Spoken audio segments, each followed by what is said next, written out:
Hello there, folks. This is Mark Smith with Family Tree Counseling Associates. I have my home all to myself this morning. The Dallas Cowboys are coming on at 1 o'clock. I'll be done with my videos by then. At least I'm gonna tape it for a little while, so I won't have to watch commercials. I have 3 videos for you today. I've been just pondering and being inspired and being provoked all week long. And this is the first time I've had a chance to slow down and collect myself and collect my thoughts. Before I get into the first video, I want to point out that our intern and soon-to-be associate, Jennifer Dorr, has made her video debut.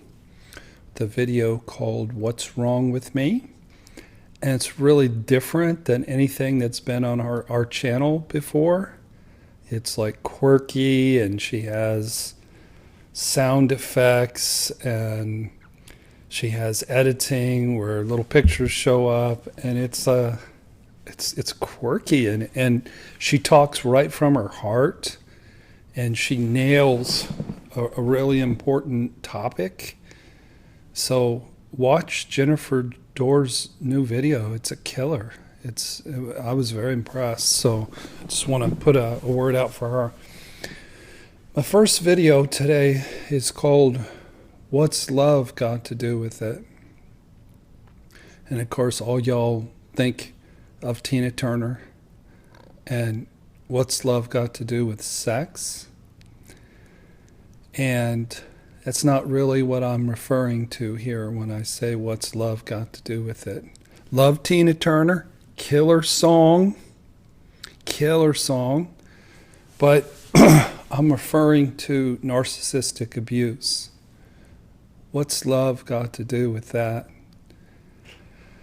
And I was just in a really vulnerable place in my heart.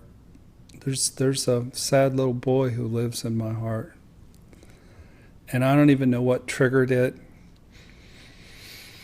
But it just dawned on me that there was never, ever any love involved in my 6.5-year relationship with a woman I was engaged to.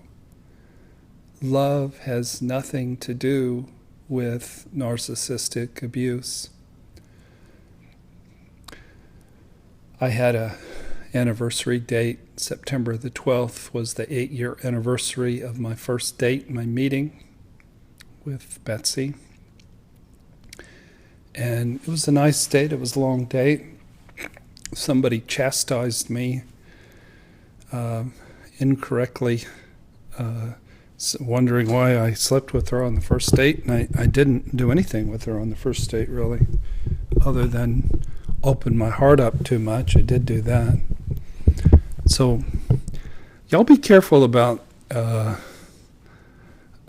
confronting folks when you don't listen to the video very well. But on the night of September 13th, 2008, which was a Saturday, she had invited me to Fortville to her very humble abode, an apartment she'd just moved into. And as I was walking into her apartment, little house, I saw a man in the driveway, in the alley, walking away, and it turned out to be her former boyfriend. Had just slipped out the back door. There's a clue that there might be an issue. But he had this look on his face that I didn't know what it meant. At the time, I interpreted it as, you beat me, buddy, you're a big stud, and I'm a loser, and I'm slinking out the back door because you get the girl. That wasn't it, though. The look was, he knew and she knew that this was a trap. This was trying to catch a man in a trap so that she could use him for money. And he had this look on his face like, you poor bastard, you're about ready to fall in this huge trap and get sucked for blood and get destroyed by a really dangerous person, and you don't have the slightest fucking clue. That's what the look was. I get it now. Like many of you, when I encountered this borderline, this narcissist, by the way, while I'm on a bit of a rant, when I say borderline and narcissist, I know the difference clinically. Okay, I don't need you to send me, well, borderlines aren't all narcissists and narcissists aren't all.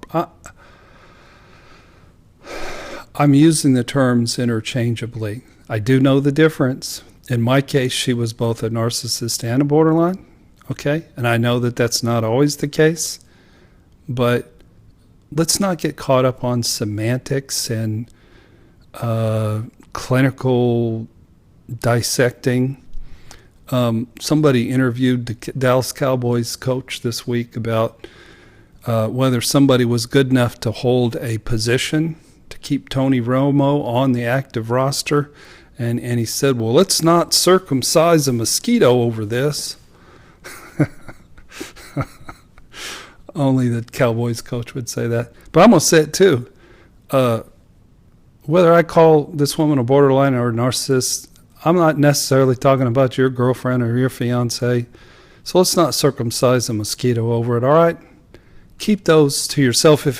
If people make a comment that's sort of aggressive and snotty about, this is this and that is that, trust me, you're wasting your time, because I delete that off the YouTube site within seconds. I get notified. I look at the tone. You're gone. You don't exist. So stop that. Thank you. So like many of you, I was so innocent. I was very sweet. I was just so vulnerable. I was low-hanging fruit. The man child, the man infant that Betsy conned was a very lost, a very needy. I call him the purple rage infant, because my mom would set me out back in the backyard, and as an infant I would rage until I turned purple. So it was really easy money, because all she had to do was give me a little bit of praise and a little bit of very subpar sex. And I didn't know the difference between real love and fake love. I didn't even get real love from my own mother. So somebody comes along with a reasonable facsimile of love, and honestly, other than all the physical abuse and verbal abuse that would take place every 6 weeks or so, her upon me, I wouldn't say that I was terribly unhappy. It was a reasonable facsimile. So many of you out there are holding on to your abuser, your perpetrator, as if there were love, as if there was even a real person there. There never was a real person, and there never was love.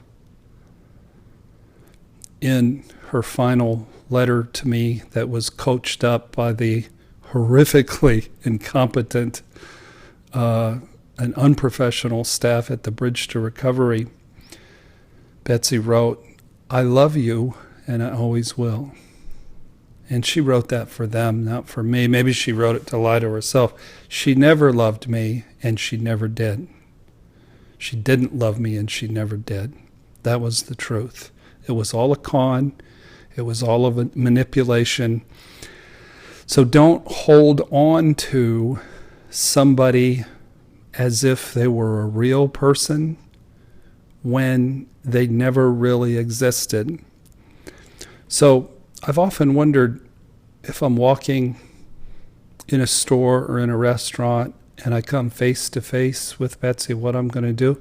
I'm pretty sure I'm just going to keep walking.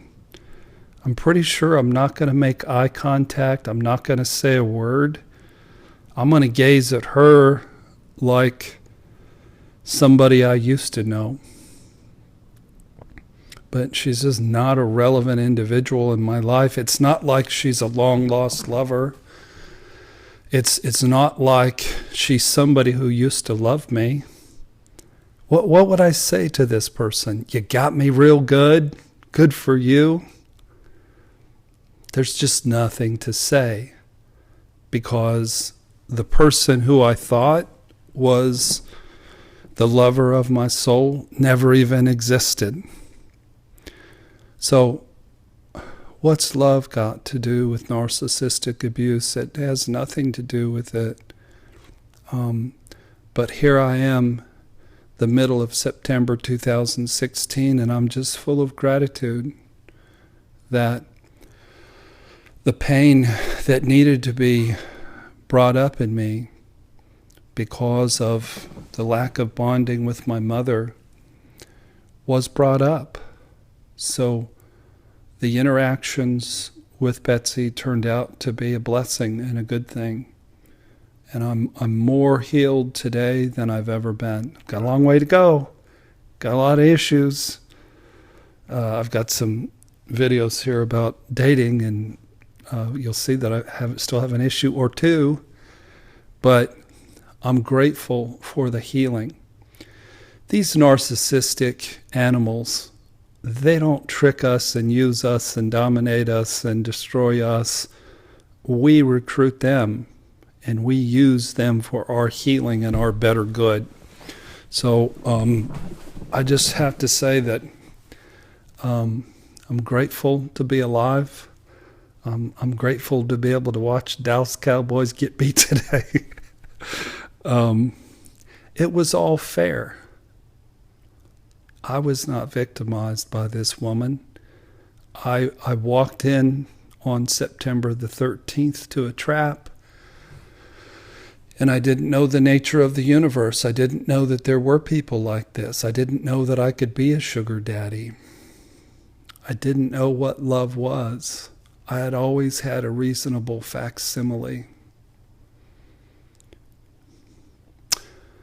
So, let go of the image, let go of the lie, let go of the pretender, and heal the wounds of your childhood and get your needs met in healthy relationships with your friends, with yourself, with your God, with your dog, with your support system, with your family. But quit believing in something that never existed and stop feeling victimized. You recruited this person. It was fair. You were blessed by it. You were blessed by the opportunity to heal, and it's all good. Thank you for watching. Remember to watch Jennifer Doerr's video. Please subscribe to us on YouTube. If you subscribe to us, every time we make a video, you get alerted to that fact. Wouldn't that be special? Also, I've got some really good books on abandonment issues and shame at familytreecounseling.com. Thank you for watching today. God bless. Go Cowboys.